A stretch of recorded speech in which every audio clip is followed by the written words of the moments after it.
brought to you by Palvi Agrico. आता शेतीसाठी जे काही लागणार ते घरपोच मिळणार, तेही मोबाईलच्या एका क्लिकवर. कोण फिरते मला माहित नाही, पण मी बायकार आलेला आहे. आमदार साहेब तुम्ही ज्यूस घ्या, आम्ही लांब जातो आता. आमदार साहेब आहे तिकडे बाजूला. आमदार साहेब नमस्कार.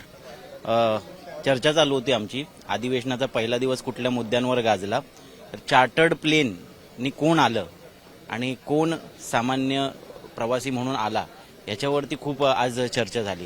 तुम्ही स्वतः कशाने प्रवास करून आलात आणि कुठून आला? बायकार आहे. मी इथलाच आमदार आहे ना, गोंदिया जिल्ह्याचा, त्याच्यामुळे माझा काही विषय नाही आहे तो. मी बायकार आलेला आहे. तुमचं काय म्हणणं आहे? म्हणजे चार्टर्डनी आल्याने जे लाखो प्रवासी आहेत, जे यातना भोगतायत, जे अडकलेले आहेत, त्यांच्या जखमेवर मीठ चोळल्यासारखं होतं जर लोकप्रतिनिधी चार्टर्डनी प्रवास करत असतील आणि प्रवासी अडकत असतील तर. एक आमदार म्हणून, लोकप्रतिनिधी म्हणून तुमचं काय मत? बघा, तो तांत्रिक बिघाड झालेला असल्यामुळे किंवा त्यांची ती अडचण असल्यामुळे त्याच्यावर मी जास्त काही बोलू शकणार नाही. त्याच्यावर तो त्यांचा विषय आहे.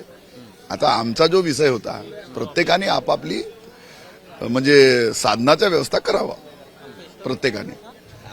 आमदार साहेब एकदम काय अचानकपणे ग्राउंडवर सापडल्यामुळे त्यांची बरीच अडचण झाली. पण आपण ही हसत खेळत चर्चा करू, अरे सिरियस नाही. पण बघा, हे काही मुद्दा असू शकत नाही ना की कोण कशाने आलं आणि कोण कशाने हा मुद्दाच नाही आहे ना. माझा तर असं म्हणणं आहे स्पष्ट की अनेक दिवसापासून ही अडचणी सुरू आहेत. मग ते लक्षात घेऊन आपण आपला साधनाचा. पण मग तेवढं केल्यानंतर फोटो कशाला डिलीट करायचा? त्याच्यामुळे सगळा घोळ झाला. चित्राताईंनी फोटो डिलीट केला नसतं तर मला वाटतं हा वाद इतका वाढला नसता. पण लोकांना बघून त्रास होतो. मात्र एवढं तर मान्य करा की लोक आम्ही कसे फिरतोय आणि नेते मंडळी कसे चार्टर्डनी मस्त फिरतात. होते ना. पण कोण फिरते मला माहित नाही, पण मी बायकार आलेला आहे. आमदार साहेब तुम्ही ज्यूस घ्या, आम्ही लांब जातो आता. तर ते एकदम असे काय थोडे मला असं वाटतं निरुत्तर झाले आणि ते बेसावत असताना सापडले.